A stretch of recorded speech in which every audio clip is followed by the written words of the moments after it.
Hey y'all, welcome to Sasser House. My name is Emily. I'm Chris. And this is the Sasser House. If you have followed us for a while, then you know that we are currently redoing our first home, and we do all kinds of DIY and basically just homemaking projects and crafts. We do everything. We do everything. Yeah. Anything and everything that we think we can try, we try. So today is a really fun day because we are filming a Q&A. And we've never done this before. Really fun. I don't like talking on He camera. does not like talking on a camera, okay? So we are overcoming some fears maybe today too. Yeah. He's gonna do so good. Okay, so we're eating lunch. Yes, we're eating lunch. We're having some pasta. My plate doesn't look as pretty as yours, and you've already eaten. Got a little messy on my side. But we're eating some pasta. We went to church this morning. We're home. It's Sunday. Now show me. So good. I was on the road last night, but I got back around midnight, so we were able to go to our church this morning, and we thought that it would be a fun time to eat lunch with you, answer some of these questions. So kick back, relax, and let's get to answering some questions. Okay, hit me. Okay. Also, these questions were asked on our Instagram. If you don't follow us on Sasser House on Instagram, definitely do that. We're also on TikTok. Okay, so Katie asked, she would love to hear how we both met and a little about our journey together. Okay, you go, because I always tell the story. People ask me in interviews all the time, so I would love to know what you would say. So how we met and about our journey. How detailed do I get on our journey? Well, just whatever you feel. Well, so how we met. So Emily and I met in Spanish class back in high school. So we had mutual friends, I guess. And actually, I think she was even dating one of my friends when we first met. But we didn't really like hang out or get to know each other. But we met in Spanish class. And she likes to tell that, you know, maybe she had a crush on me or she was trying to be nice to me or something, and she like bought me a Reese's cup one time, which I did, because I was trying to get his attention. He would not pay any attention to me. Well, that's partly true. That I did pay attention to her, but she was what? That's not what was I? You were flirting with all kinds of boys. I thought she's not interested in me, and so I don't know if I agree that that's how the story continues. Okay, well, maybe I dated my first boyfriend for like 8 or 9 months. We broke up. Then after that, if a boy was like, hey, you want to go to Sonic for a cheeseburger? I was like, yeah, I'll let you buy me a cheeseburger. But that didn't mean that I was like out, don't make me sound goofy or promiscuous. I wasn't out like flirting with a bunch of boys. But if a boy, you know, was being nice to me, I'd let him be nice to me. But you would buy Reese's for me. So it was the opposite. Okay. Well, so anyways, we met in Spanish class, but it was actually through mutual friends. We just got my friend group together and some of her friends, and we went bowling. I think maybe was the first time we ever hung out outside of school, and with a group of friends, not alone. Correct. Yeah, and so we started hanging out and texting, and one thing led to another after a while, and tell them our first date. Our first date we did like anything by ourselves. Do you remember what we did? Our first time we did anything outside of school by ourselves, we went to Walmart and we bought camo t-shirts. For the last day of school. Yeah.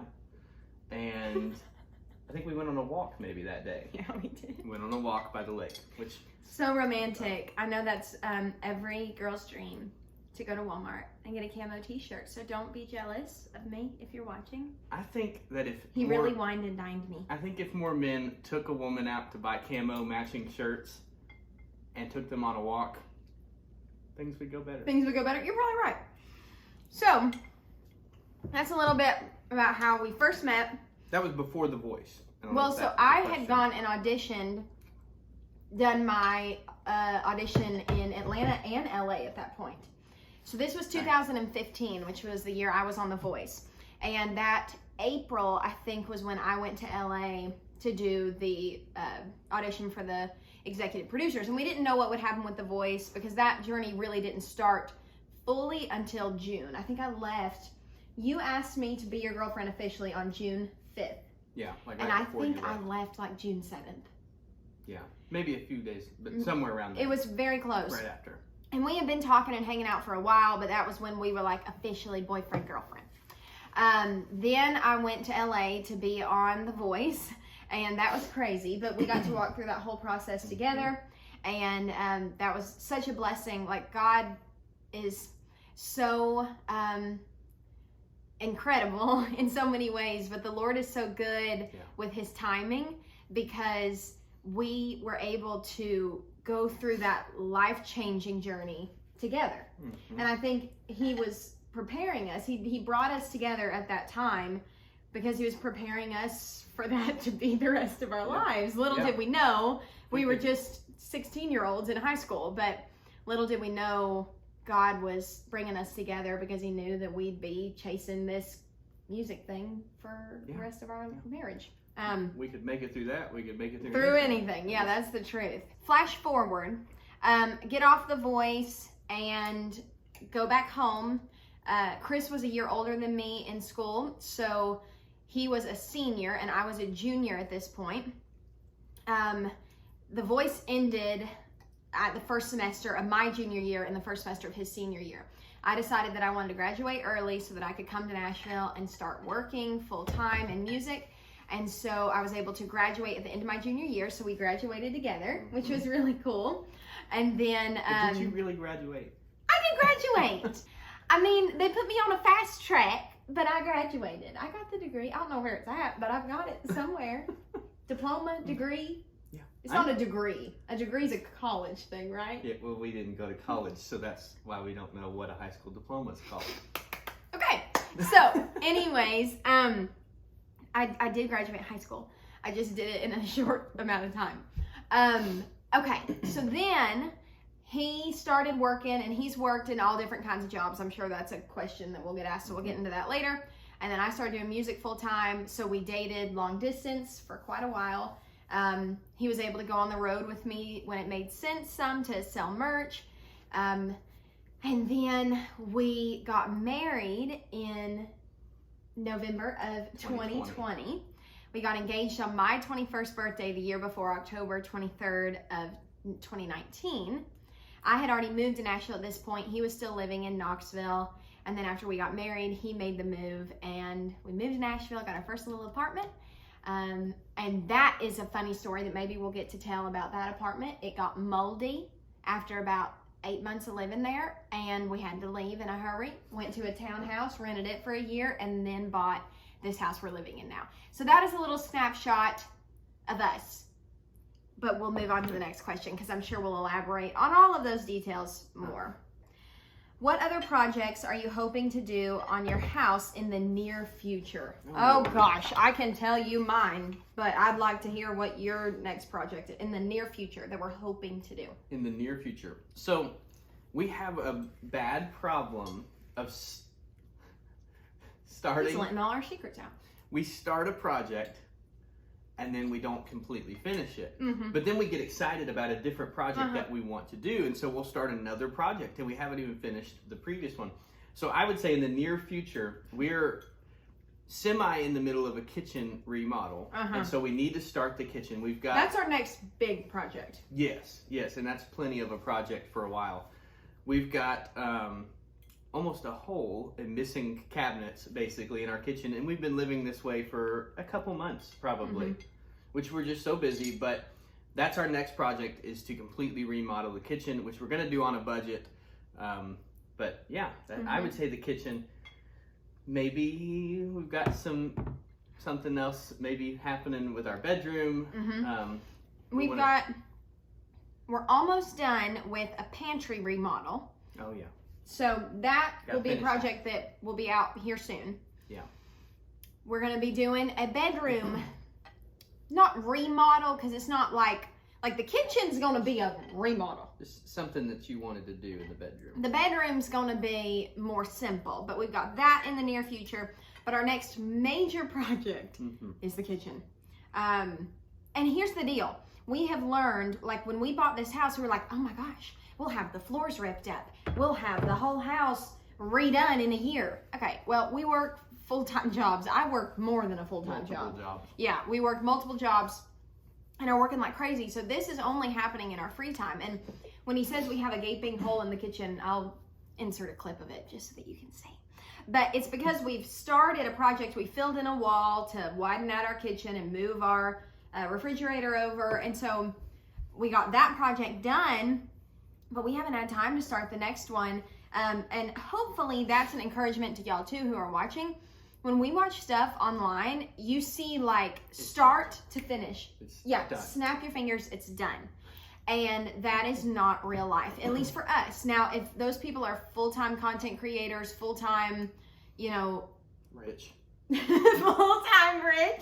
No, if they seriously pay somebody to come in and do the work. Pay somebody to come in and do the it's work. done in like a week or whenever they get it done. Whereas we're doing it all ourselves or everything that we can, and so you have to do it little by little. And sometimes you finish a project and you don't have the money like that to go and pour a bunch of money into another project. So we try to keep it real, and we're just 24 years old, and we want to be an encouragement to other young folks or wherever you're at in life. If you're living on a budget and you're wanting to get things done, and you can do it. I mean, it's gonna take hard work, but you can do it. So that's that. Okay, Robin asked, and that question was from Molly Gale, I think. That's what the username says. Okay, Robin says, do you think The Voice has helped you get this far, or your hard work? You do great, and if music fails, you can be a comedian. Me? A comedian?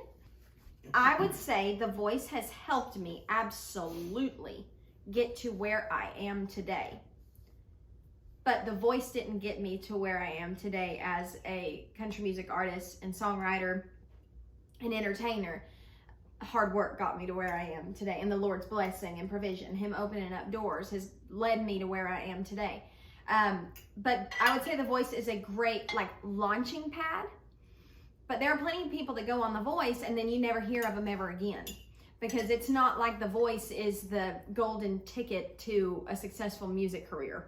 It is an opportunity to get your name, your music, your voice out there, but what you do with that opportunity is, I think, what really matters. Yeah. And that's like with anything in life. You can go to college and get a big, fat, fancy degree, but that's not going to get you a job and help you stay in a job unless you put the work in. Yeah. Ultimately, I see it as being a country music artist or any musician or artist. That's a business. You're in the music business, and that is just launching your career, but doesn't mean that there's not a whole lot of work to be done as soon as you get home, because basically a business is not going to run itself. You've got all kinds of things you've got to do. And so it was just a really good start to your career. But do you agree with Robin and think if music fails, I could be a comedian? Answer honestly. Do I think you could be a comedian? No.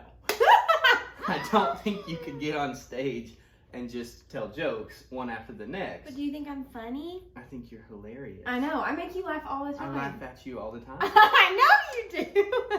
But I don't think that's not the same as a comedian, getting on stage. Yeah, but yeah, you're funny. I know I am. Okay. Summer asked, how do you decide on paint themes for the house? Okay. I want to talk about this because when we bought this house, all the different rooms were different colors. Some of them were blue, which is not a favorite color of mine. Blue and gray. I think I just wiped sauce on my face. Blue and gray are some of my least favorite colors in the rainbow. I like blue. I'm really coming around to blue and pops of blue. But she doesn't like gray. She doesn't like gray. I hate gray. I hate black. Yeah.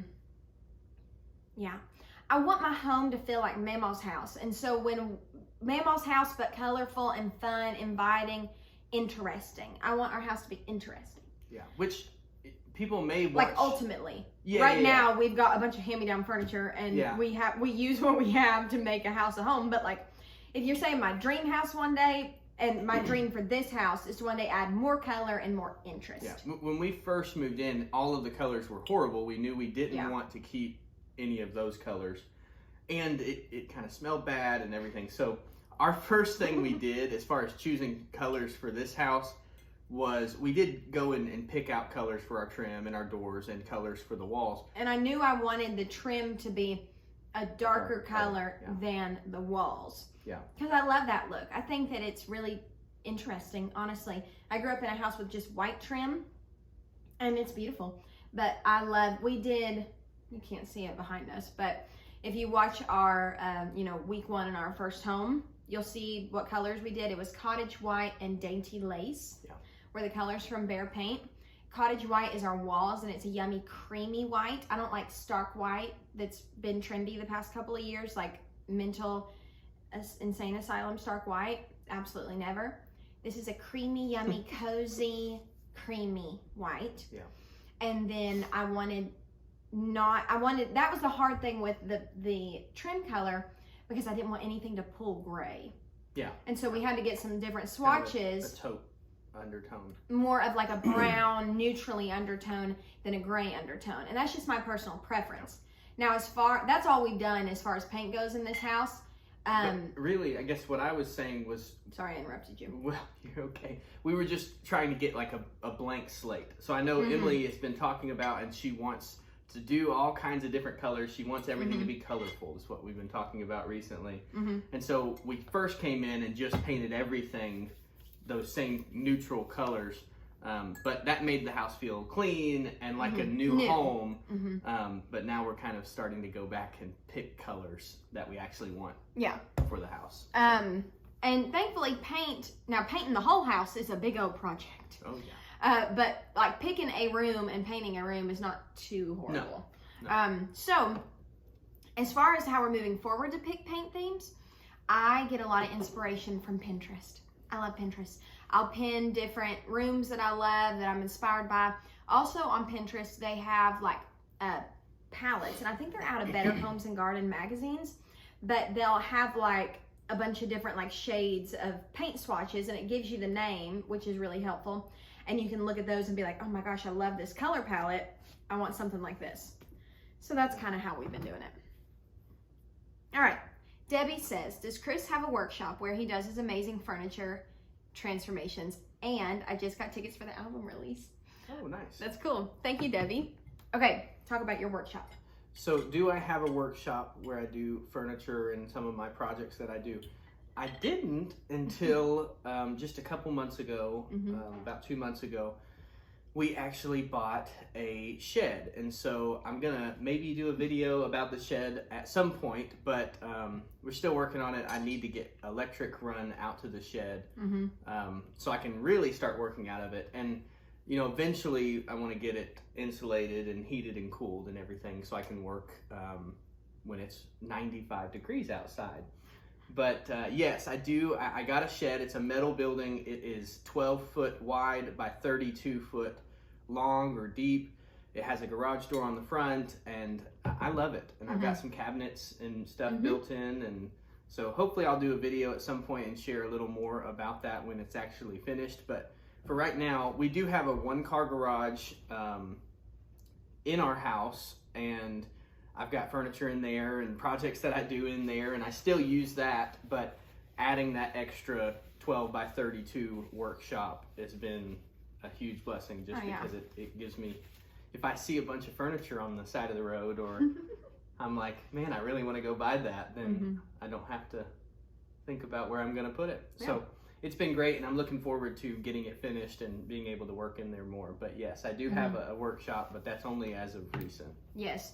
And he's working on a video to show y'all how he's getting that up and going. The electric has just been more of a process. Just like everything we've done in this house. We think like, oh, we'll just do this in a weekend. Yeah. Well, it's been more of a process because I'm trying to save money and do it myself. So yeah, we did have somebody come out here and give us a quote, and it was like stupid.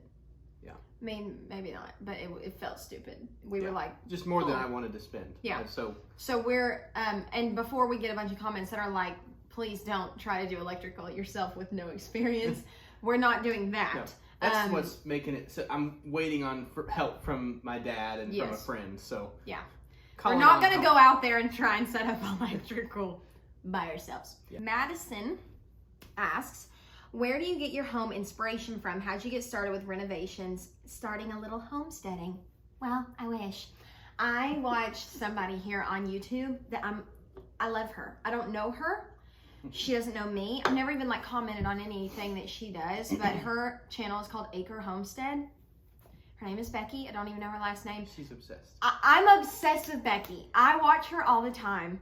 And we could cancel Netflix because that's all you watch anymore. oh my gosh, Chris will sometimes, like if he's doing his own thing, he'll come in and I'm like watching Becky put her groceries away. He's like, what are you watching? And I'm like, Becky's putting her groceries away, or Becky's cleaning out her refrigerator, or Becky's making enough meals to put in the freezer for 2 months. You know, I don't know. She's incredible. I'm very inspired by her and her homestead. I don't really know much about like homesteading.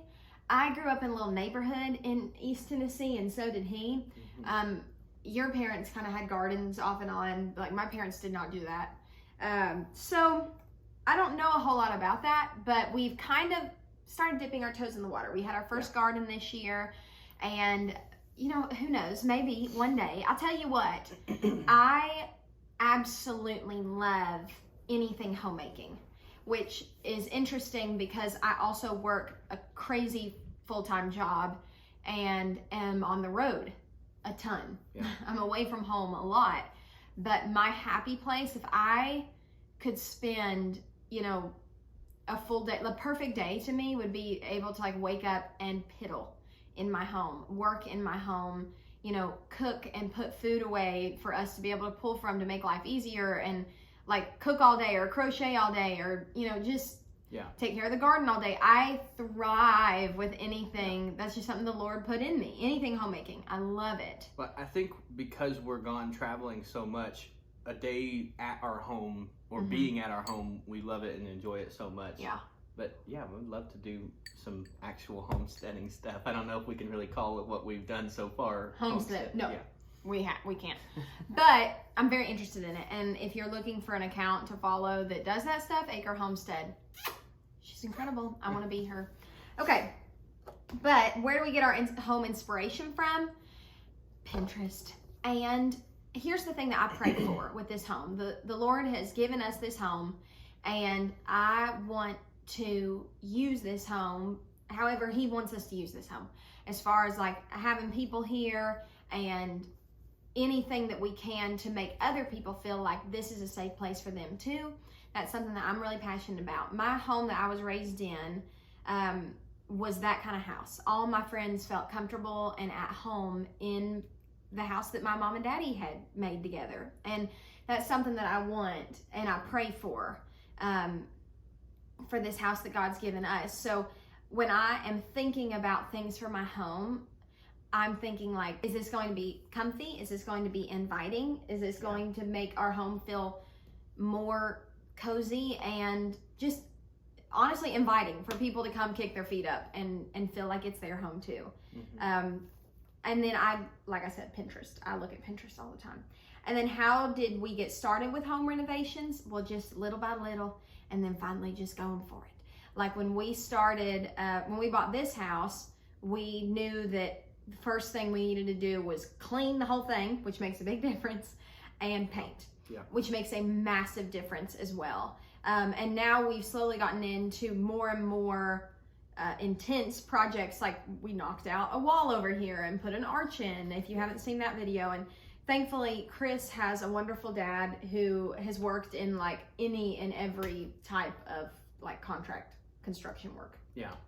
So he has helped us a ton. But Chris is very much the guy that like he'll watch a YouTube video, he'll read about it, he'll watch a bunch of different stuff, and then he'll be like, all right, I'm just gonna go for it. Yeah, I'll try anything. Well, our projects, I mean, I don't do construction or any of the trades or anything as my job, and so all of our projects are like, yeah, we can try that, or let's do it. Yeah. You know, I wouldn't say that we're professionals at any of these things or that we really know what we're doing, but hopefully that encourages people on our channel that like, you know, you don't have to know what you're doing, but, you know, watch some videos and, you know, research it and then just give it a try. Yeah. I mean, that's how you start anything in life. the first time you do something, it's not going to be the best time you do something, but you're going to get better and better at it. Yeah. And so I think that's what holds us back a lot in all aspects of our life. It's like, well, I don't know how to do that. Well, you're not going to until you start trying. So that's what we do to kind of help us just keep going for it. Okay, Madison says, what inspires your style for your home, which is Pinterest and Mamaw's house. Okay, and how do you keep it clean / maintain it being so busy? Okay, honestly, and let's just be honest, keeping this house clean and keeping things maintained, like the garden maintained, the flower beds, the weeds, everything like that, stresses me out really bad because I don't have a set schedule, and neither does he with the job that he works right now. Sometimes he's traveling with his job. I'm traveling all the time with my job. And then when I'm home during the weeks, I'm working during the weeks too. So I don't have like a schedule to say like, okay, on Mondays we mop and on Tuesdays we dust. And I would love that. And I'm a little bit envious of women and men who have the schedules to be able to be on a schedule with cleaning and maintaining. I'll tell you what I do. If something is dirty and needs to be cleaned that I see that I know I can do right then, I do it right then. But as far as like dusting, vacuuming, mopping, cleaning the windows, cleaning the toilets and the bathrooms, I mean, that stuff probably gets done, I don't know, every 2 weeks. I mean, we vacuum when we can, and we mop when we can. It changes based on like the season too. It changes based on the season. We're really busy and Emily's out on the road, quite a bit. And so that might be once a month, but then I feel like if it's January and we're not as busy, then we're cleaning more often. Because we're home more often. Yes, and I mean like. But if you're not home, you don't make as much of a mess. Yes. So. And when I say like cleaning, usually I'll have like a crazy day where I'm like, okay, I haven't cleaned the house in a long time, but we are really good about, for the most part, about picking up stuff. Like we don't leave the house cluttered. Yeah. We put our dirty clothes in the dirty basket and we make our bed every morning and we do things like that to make our home feel put together. Okay, our kitchen, usually I have tried this year especially to not leave dirty dishes in the sink. And if I do, I rinse them out real good so that then the next morning I just stick them in the dishwasher. That area of our home is really, really used.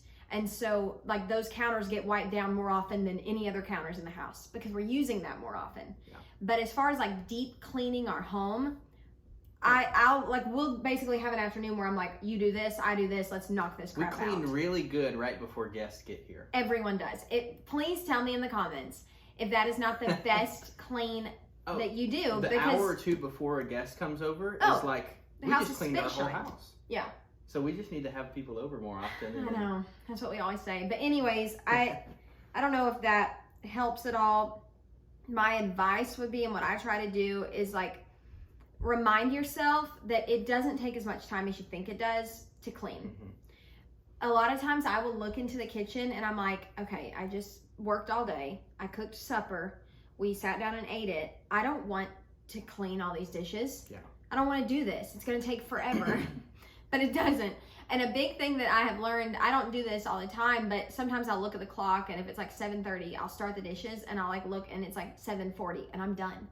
And I'm like, that was only 10 minutes of my life. It seems like it's a whole lot of work and it's really not. And it makes me think back to one of my early jobs. I used to work and clean a building for Emily's dad. He had a janitorial business. That was my first job as well. That was my job in high school, or one of my jobs. And I did it with a friend.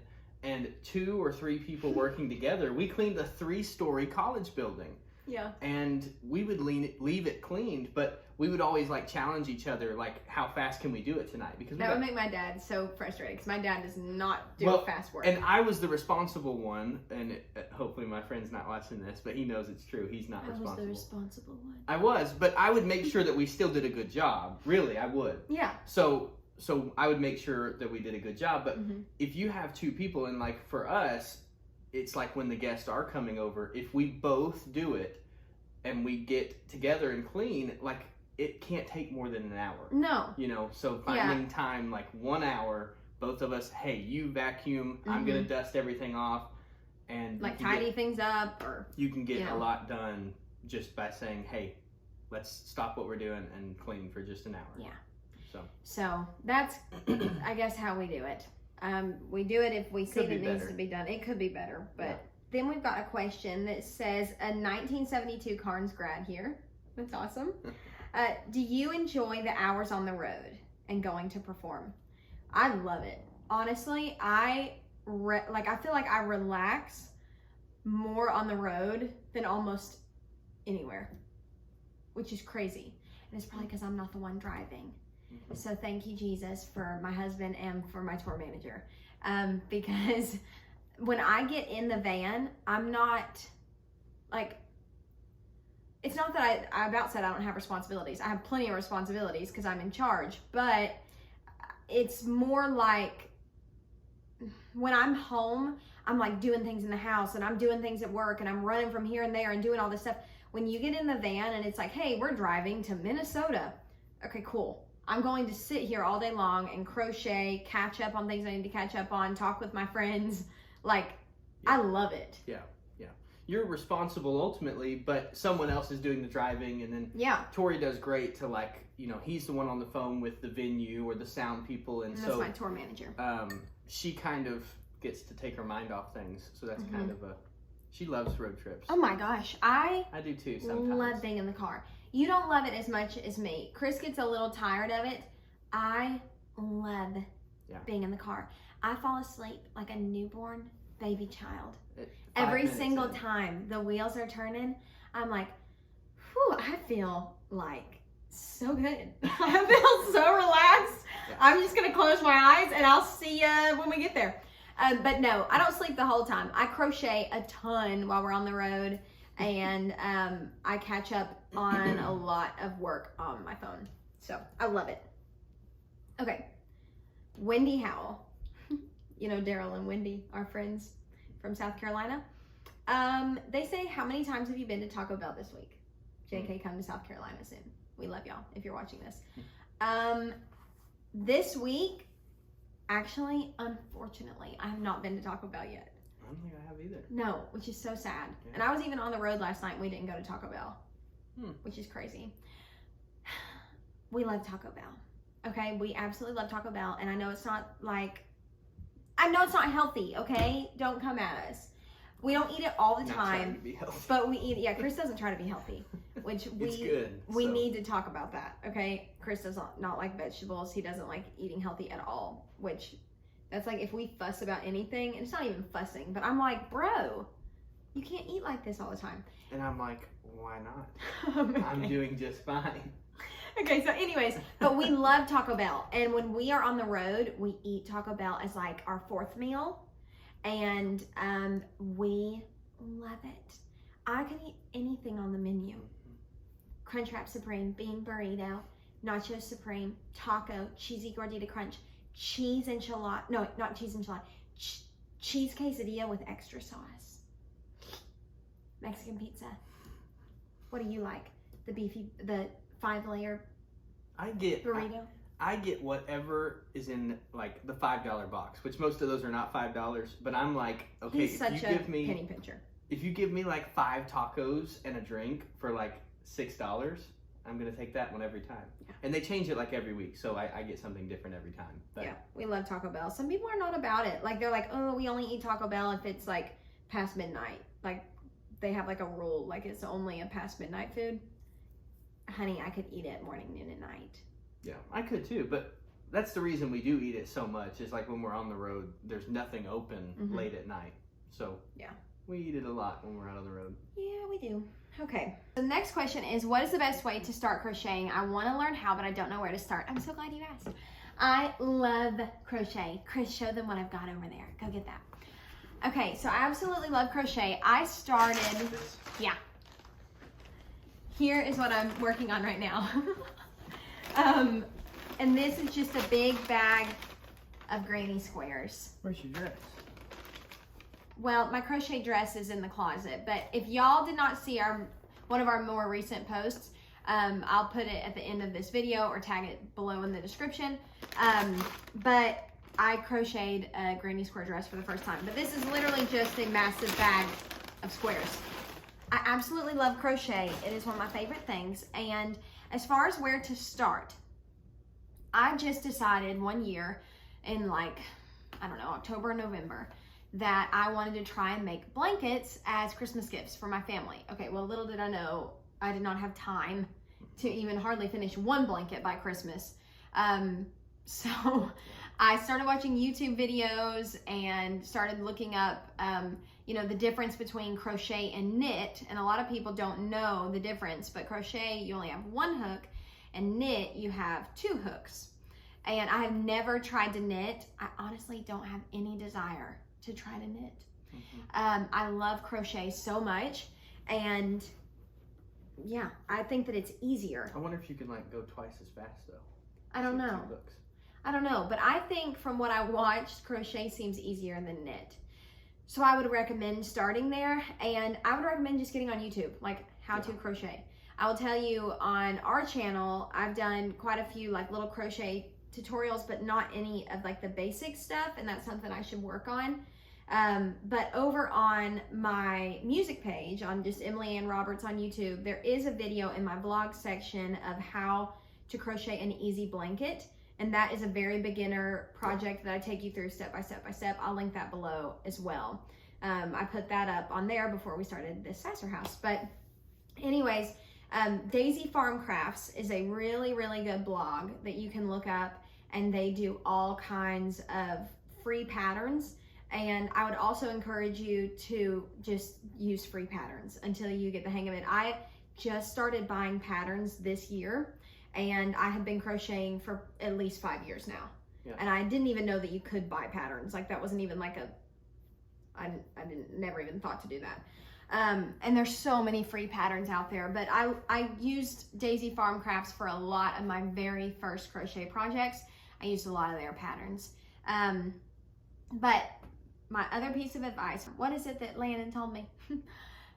For anybody that is wanting to start crochet, your first project won't be your best project. So go ahead and get that in your head. Or maybe you'll be great at it first time, but I was not. And I was kind of discouraged, and I thought, oh, I'll never get the hang of this.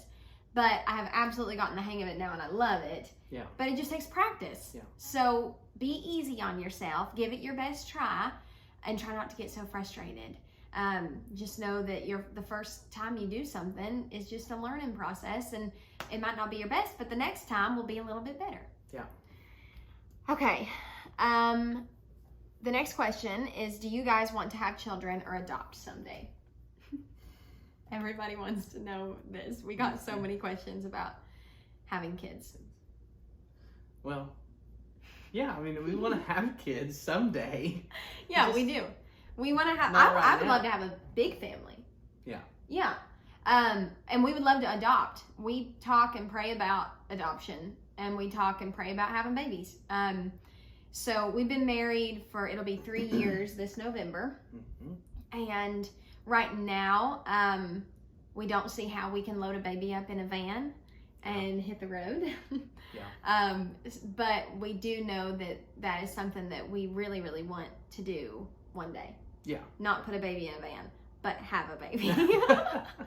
Yeah, I think that's the thing. We both are on the same page. We want kids, mm-hmm. and you know, Lord willing, we would want to have kids of our own, but we've talked about adopting mm-hmm. too. So I don't know, we may do both, or we'll see. It's just right now, you know, we're both so busy with our jobs, and then, you know, traveling, and not that the baby couldn't travel or that a kid couldn't travel with us, but you know, and I know everyone says this, but you know, like you're never ready. Yeah, you're never mm-hmm. ready, or you're never in the right situation or whatever, but in our minds it's just not the most ideal time. Yeah. But also, you know, we want to still have a little bit of time. We want just to travel and be young and married, and so we've got time hopefully for kids. Yeah.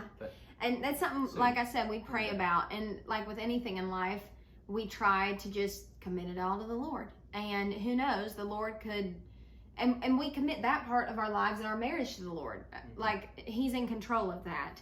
And we've given Him control of that, wherever He leads us. And so we're just following Him. But He hasn't given us any babies yet. Yeah. And so maybe one day he will, but that's where we're at with that. Next question is, when are you going to slow down and start a family? I'll tell you what, we want to start a family. I don't know when we'll slow down to do that. Oh, I'd retire tomorrow. Chris would retire tomorrow, but our poor little kids aren't going to be living a slow life. Yeah. If it continues the way that things are right now. Yeah. So we will start a family, but I don't know if we'll have to slow down to do it. Okay, Leah says, how do you juggle your tour life with home life?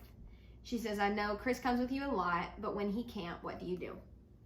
So basically right now, with where I'm at with touring in my career, for the most part, we're on the road during the weekends. Sometimes we have shows on like Tuesdays and Wednesdays, but that's not a normal occurrence with where I am right now.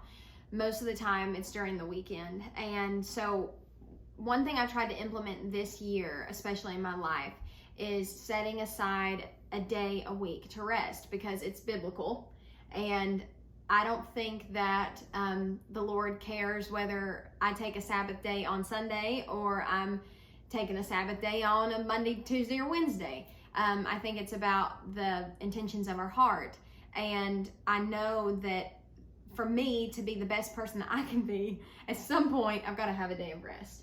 And usually people's rest days are on their weekends, but that's when I am working. And for the past couple years, I did not do a good job of being intentional with my schedule. I can be a really bad workaholic. And so I would just work on the weekends, and then, everybody else writes and records and does all that stuff during the week. So then I'd come home and I'd work every single day that I'm home, and then I'd leave again on the weekends, and then I'd work every single day that I'm home during the week, and there was no off day ever, and that was horrible, and that's not right. Yeah. So now when I am scheduling things, I look at my calendar and I'm like, all right, I'm going to be on the road Thursday, Friday, Saturday, Sunday. So that means I can write Monday if I want to, and I can write Tuesday, but then if I leave again on the next Thursday, then Wednesday I'm not doing anything. Wednesday is my off day. And when I say not doing anything, it means like I have a day at home to clean if I need to clean, to read a book if I want to read a book, to crochet, to go on a walk, to do anything that is just more restful, to refill the tank. So that's kind of how I manage home life and tour life. And then with Chris traveling with us, he does not travel with us like he used to. When we got married, somebody had to have the steady income, and this sweetie was the winner. Bless his heart. So Chris has worked a 9-to-5 job for the past almost 3 years. And before we got married, he didn't do that. He worked odds and end jobs, and we can talk about that. I think someone else asked about well, and as far jobs. as before we get off of that, on the balancing home life, that has been an important part for her too, and I've always pushed for her to do this because she is a workaholic, but to have this rest day. But even on the other days when she's in town, so if she's not on the road traveling, touring, and she's at home, she is working all day long. She's writing music, she is recording music, making content.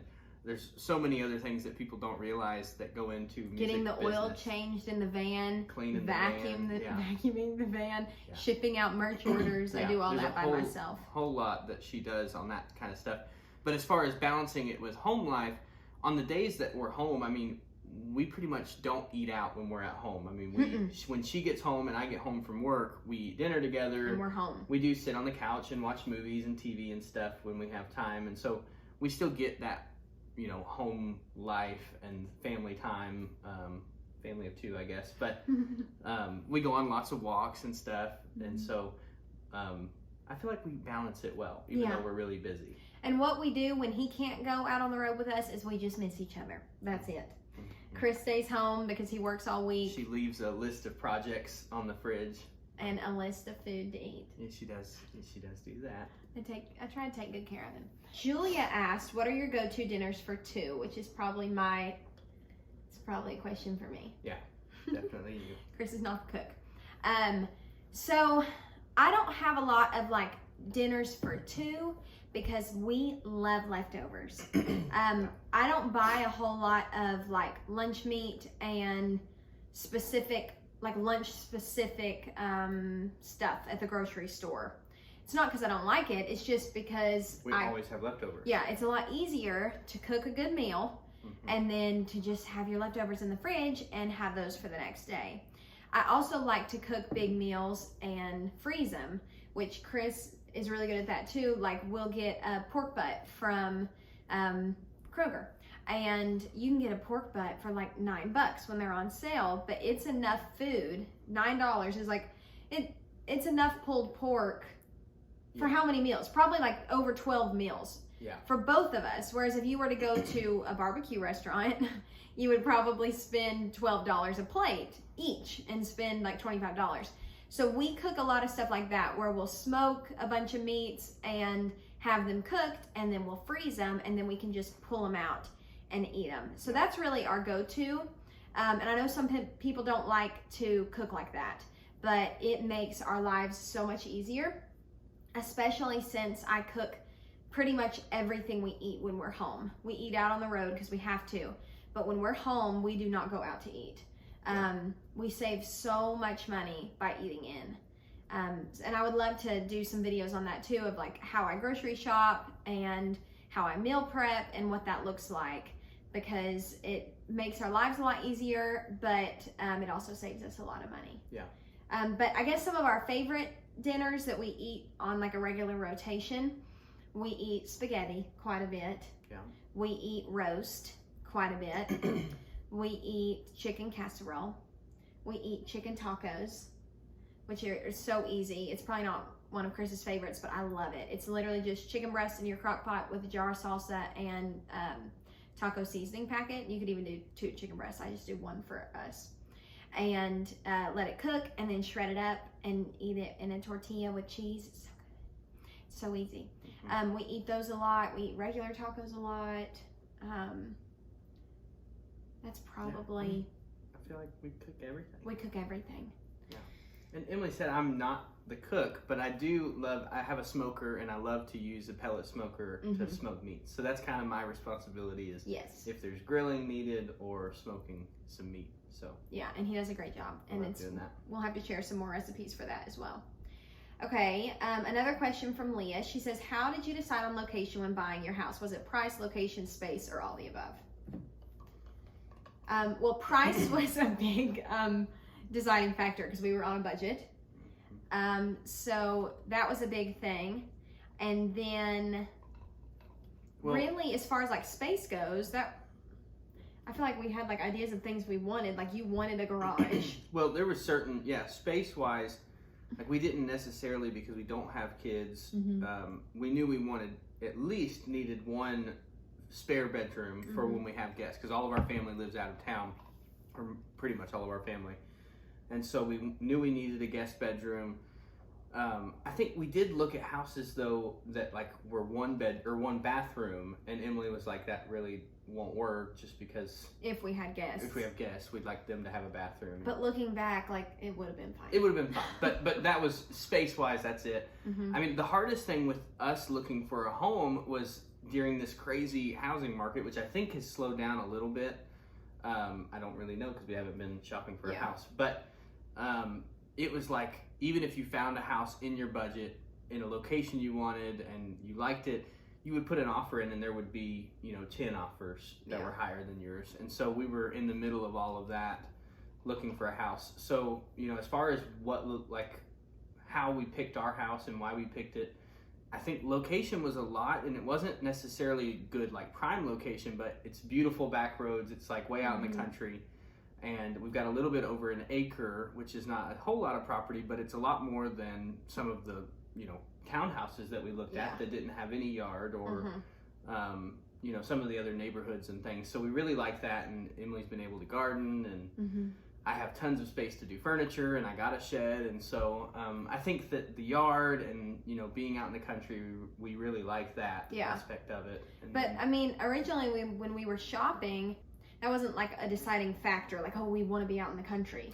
We honestly weren't even looking out in the country, but we looked all around Yeah. Nashville. We thought we wanted to be east of Nashville because that's towards Knoxville, towards home. But we looked north of Nashville, we looked west of Nashville, we looked all around because we were on a budget, like I said, and we were just trying to get the best thing we could for the money that we had. So our options were really open. But when we found the house that we're in now, it was the one house that we were like, okay, no regrets. We would buy this tomorrow with no regrets. We put a couple offers in where we were like, you know, it's our first house. If it works out, we get it. It'll be good. But looking back, God is just so good to close those doors because he knew this was coming, and it's been perfect. Well, we do have a hole in our kitchen, and also in the winter we don't have hot water. But other than that, it's been perfect. Well, and I will say that, like, we weren't specifically looking for a house out in the country, but like driving on the back roads and like seeing the land and stuff was like, I think that's what got us excited and like made us like, wow, we love this. Because after we purchased the home, you know, there were things that we noticed that we were like, we didn't even pay attention to that. We were like, oh, we hate that the kitchen's like this, or we hate the laundry room, or, you know, XYZ. And we were like, we were just so excited that we didn't even notice all these things we wanted to change. But we do love it, and overall the layout and the place and location and everything. So yeah, it worked out. Okay, let's see. Cassie Cameron asked, what have you learned about gardening? I have learned a lot in my first year of gardening. One of the biggest things that I learned is that you don't have to water as much as I thought you have to water. And it's not like we've had a whole lot of rain this summer. We've had a decent amount of rain. But I guess in my head, when I was first starting the garden, I was like, I'm gonna have to water it every single day. And you don't. Like, these plants want to live. They don't want to die. They were created by God to grow and to produce. And so they'll do that even under probably not the best circumstances, which my little plants were probably not under the best circumstances because I'm not here all the time. So I wasn't able to weed as much as I should have. But you don't have to water as much as I thought you did. Also, we got a really good harvest this year, and I used a cheap like sprinkler attachment that goes on the end of your hose. I bet that was $10. Like, it's just a little, it just sprays the water out. So it's not like we spent any kind of money on irrigation. I thought that was going to be a big like issue that we would have. The biggest thing that I learned is keeping up with the weeds is a job. When the Bible says man will eat by the sweat of his brow, it's not kidding. Because if that was the only way to get food, you'd have to be out there hoeing up them weeds 24/7. And that is tough work. It is tough work. So next year, we're going to expand the garden. We're going to plant more, because the more you plant, the more you'll harvest. And we didn't plant that much this year. So we're going to plant more. We're going to widen our rows a little bit so that I can get like a handheld tiller. We want to get one of those. Instead of me out there just chopping the weeds. And I learned like it would probably be good to add like some compost or some special like plant food and fertilizer at some points. I did nothing like that this year. Also, we planted pole beans that we didn't know we need trellises for, so we learned that. And we made like makeshift trellises that was kind of a doozy. And we also planted tomatoes without cages, which was a fail. So we learned we learned from our mistakes, and next year will be better. Tips on keeping chickens and starting a garden for the first time. We actually don't have chickens. I have a song about chickens, but we don't have chickens. We would love to have them one day. But tips, maybe next year. Yeah, maybe if you'll build me a coop. So tips for starting a garden for the first time. I would say if you have the space to do it and you want to do it on a budget, do in-ground gardening instead of raised beds, because it's so expensive, first of all, to build raised beds or to buy them. And it's also expensive to fill them up with dirt. That takes a whole lot of dirt, and dirt is expensive. Good compost is so expensive. So I would definitely say try to do in-ground.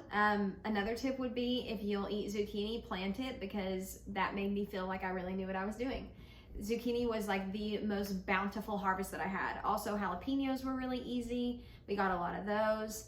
And another tip that I would give you would be to read this book.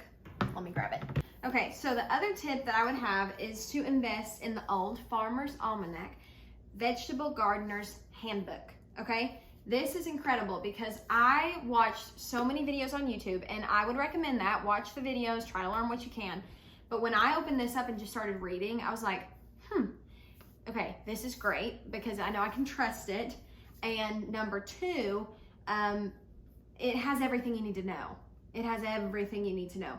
This goes through in-ground gardening, container gardening. It tells you different ways to do container gardening. Like if you don't want to do raised beds, it's like you can grow these vegetables in a pot, or go get a 5-gallon bucket and you can grow these vegetables in a bucket. And like, it just gives you so many ideas and helps troubleshoot issues that you may run into.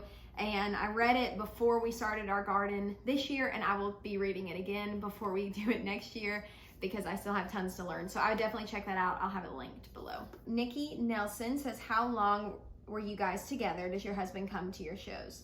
How long have we been together at this point? We've been together for, I guess, 8 years. A little over 8 years. Gosh, 8 years. 2015 is when we started dating. Yeah. So, yeah, and I get to go, I think we've talked about that a little bit, but I go to any shows that I can. I used to go to more, but now I'm working full time, and so sometimes it just doesn't make sense. Yeah. Oh, there's a bug. Gross. Okay. Hannah says, what is your favorite hobby together? I have 2. What's your favorite hobby for us to do together? My favorite hobby for us to do together. We love going on walks. Yeah, that's one of mine. And probably like antique shopping. Okay, we were literally made for each other.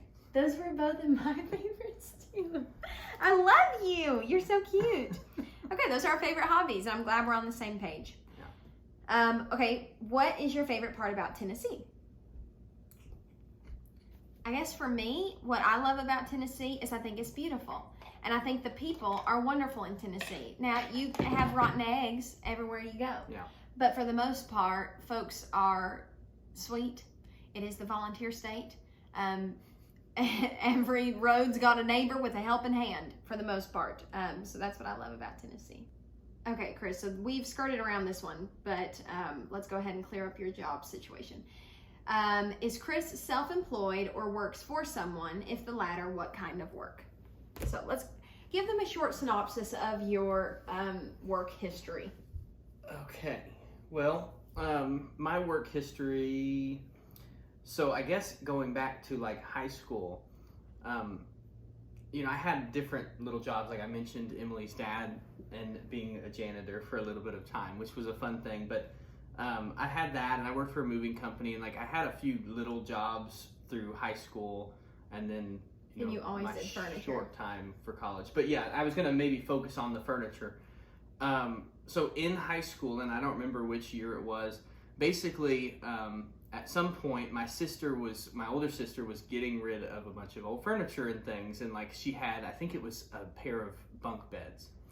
And I had a truck, or maybe my dad just recruited me or something, and we were like gonna go haul that stuff off to Goodwill or to the dump. And so we went and picked up all of this old furniture and stuff from my sister's house. And, my dad was like, man, some of this furniture would be good if you just painted it. You could probably sell this. And, I was like, I don't know how to paint anything. And so basically my dad just shared and showed me a few things, how to paint it. And I borrowed some tools and things from him. And slowly basically I sold the bunk beds that I got for free from my sister that she was throwing away, and I don't know, I sold it for probably $100 or $150 or something. And for a 15-year-old, I was like, man, I just worked for an hour or two and painted those bunk beds, and I got $150. And so I was like, wow, like I want to start doing this. And I already loved going to thrift stores and stuff with friends. And so basically that's kind of what started it. And my dad has always been, in construction, or has at least had construction experience. And he had every tool that I could ever want. And so eventually he slowly, you know, taught me a few more things and helped me learn how to build some furniture and stuff. But that's kind of how I got into furniture. I started just going to thrift stores and on Facebook, buying old pieces of furniture and then fixing it up, and then I would resell it. And so pretty much all through high school, I was able to do that just out of my parents' garage and make money. And really, I was able to make enough money to where, you know, I didn't have to have a job. Mm-hmm. And then I did go to college for 1 or 2 years, and I knew all along that college wasn't for me. I didn't know exactly what I wanted to do, but I just knew, hey, I like going out and making money. I don't like sitting in school. I didn't like high school. I liked the social aspect of it, but I didn't like class. I didn't like homework. Yeah. And so I knew, like, I don't want to be in college, but, you know, I was doing the free 2 years and trying to decide what I wanted to do. And so I ended up going with my dad. He did catastrophe insurance adjusting. And so I traveled with him, and that was a really cool experience. And for a while, we thought that was like your plan. Yeah, it would have been probably a good job for our lifestyle and with Emily doing music, because that's a job where, you know, my dad growing up, he would always just go and work only when there was like a major catastrophe. He was an insurance adjuster, but not like a everyday, like local insurance adjuster. He only traveled when there was a major catastrophe. Mm-hmm. And so I did that for a couple years, kind of training with him, and I got my license and things. And, you know, it kind of made sense on paper, because it was like, hey, I'll be at home and free anytime there's not a catastrophe, but then when there is, I could go work. And, you know, I think Dad's connections, you know, started to slow down, and I think Dad started slowing down in his career, and he got kind of something more steady in town. Mm-hmm. And it didn't really make sense for me to keep doing that. And so at some point before our wedding, before we got married, you know, I had just started basically doing furniture full-time and traveling with Emily. Mm-hmm. And so, you know, if we were at home during the week, I was working on furniture and building furniture, selling furniture.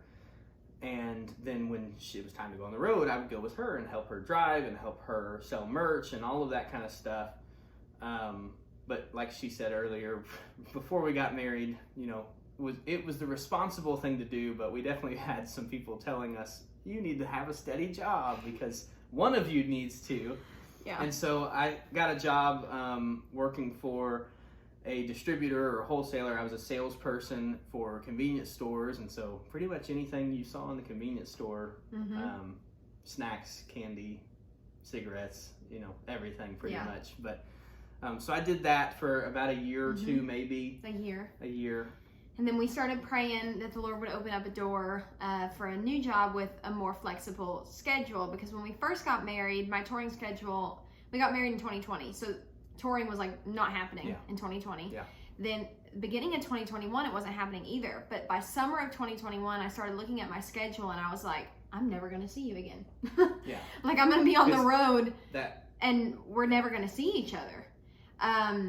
And so we started praying, and it wasn't but a couple weeks later that this new job came along. So, and he's still doing that job now, but his role has changed. So at first he was allowed to be able to travel more, and now they want him in the office more. I still do. Yeah, I mean, so my new job and my current job, I work for the Singing News magazine, which is a Southern gospel company, and basically we had connections because a friend of ours, Ray, who has concerts, he had just acquired this company, and long story short, had given me the opportunity. And so I started by doing sales for them, and I was selling advertising. And, you know, he was in the music business, so he understood that, you know, I need to travel. And so I got to do my sales job from remote. And so I would travel with Emily, still be on the road and everything.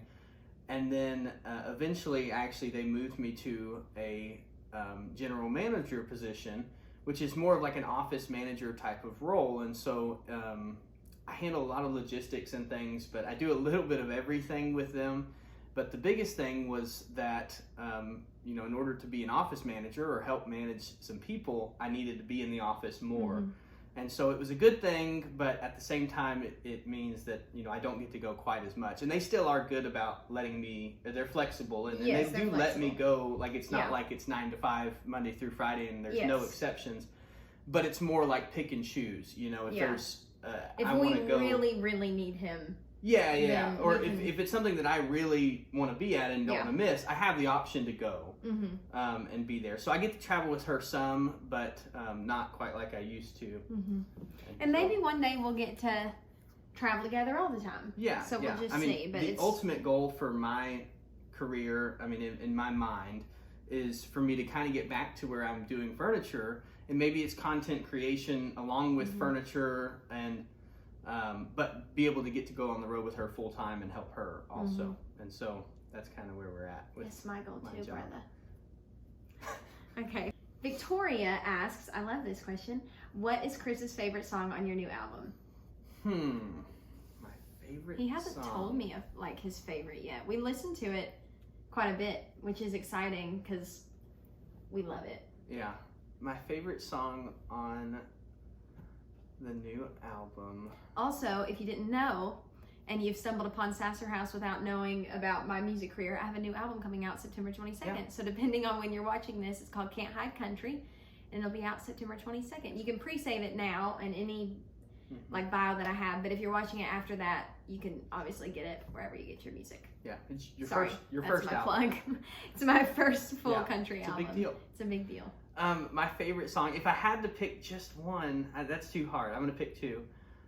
I would say probably Devil Wears Denim Oh, okay. and Hold Out a Little.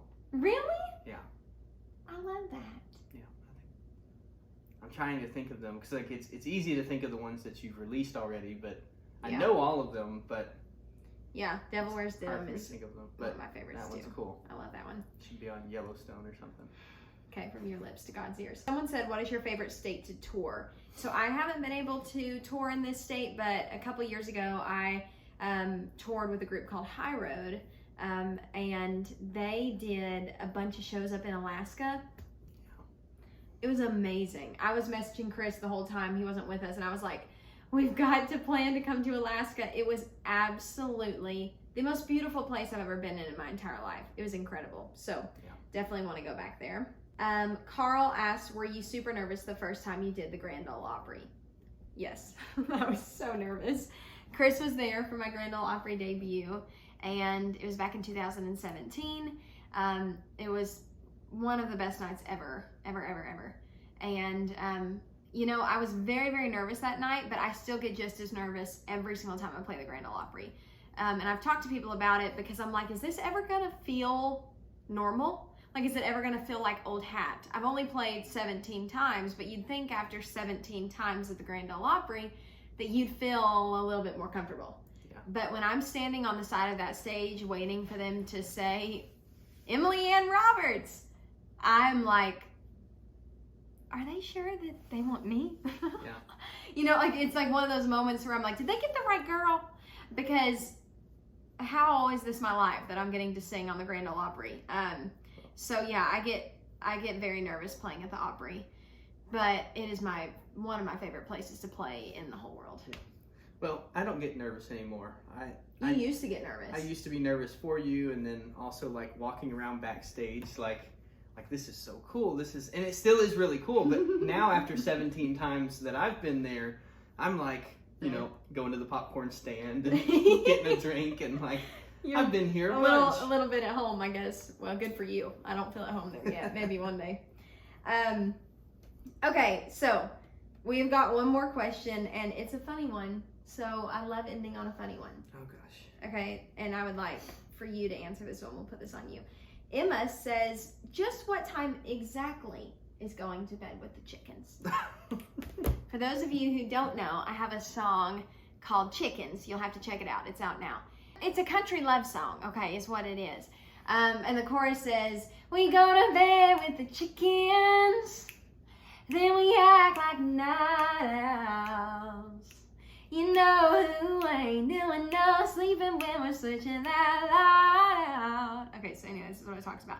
At the end, it says, wake up in the morning, tired as the dickens, even though we go to bed with chickens. And a lot of people have wondered, exactly what time is that? Okay, going to bed with the chickens is when the sun goes down. It's time for bed. So chickens get up with the sun, and they go to bed when the sun goes down. And the whole idea of the song was, so do newly married couples. Yeah. I think it's hilarious. I'm like, don't leave me hanging. I think it's hilarious because we'll have like little like 7 or 8 year old girls come up to the table. And they like, love to go to bed with the chickens. That's their favorite song, and they don't get it. I think some adults don't get it either, though. Oh yeah, I mean, one of my very best friends, it's Courtney and JJ, which I'm sorry if y'all know Courtney and JJ and you're watching this, but the first time they heard it, Courtney knew exactly what I was talking about, the girl, and her husband JJ was like, yeah, I like that chicken songs, but what was she talking about? Like it went Yes. right over his head. Well, some people don't pay attention to the words or Yes. whatever, so I think it's funny when people don't understand what Yeah. she's singing about. Yeah. But I love that chicken song. You'll have to check it out. It's very fun. It goes over Great Life. We definitely enjoy our time at our little house. Like Chris said, when we get home from work, we don't really go out and about and do all kinds of stuff. This is like our safe place and our little hideaway, this little house. And we, as much as we travel and as much as we do, I think being at home fills up our cup more than anything else. And so that was really the main reason why we wanted to start this account, because we just want to be able to share a little bit of our lives with you and hopefully just be an encouragement and a blessing any way that we can. And so, yeah, that's what Sasser House is all about, all right? But thank you guys so much for watching this Q&A. Thank you for asking all these great questions. Yeah, this was a lot of fun. And you talked so good for somebody who doesn't like to talk to the camera. Well, she pulled out the chair and set the tripod up, and so I didn't really get much of an option. Am I the boss or are you the boss? No, Chris is the boss, but bless his heart, he'll do anything you say. You do. He loves me, Mm-hmm. and I love him. Okay, we love y'all. Thank you so much for watching this video. Please let us know in the comments what you would like to see more of here on the Sasser House channel. If you got any other questions that you want to know about, maybe we'll do more of these as time goes on. But we love y'all, and we sure are thankful for you. Be sure to like and subscribe if you haven't yet. And like always, we'll see you on the next one. Bye, y'all. Bye.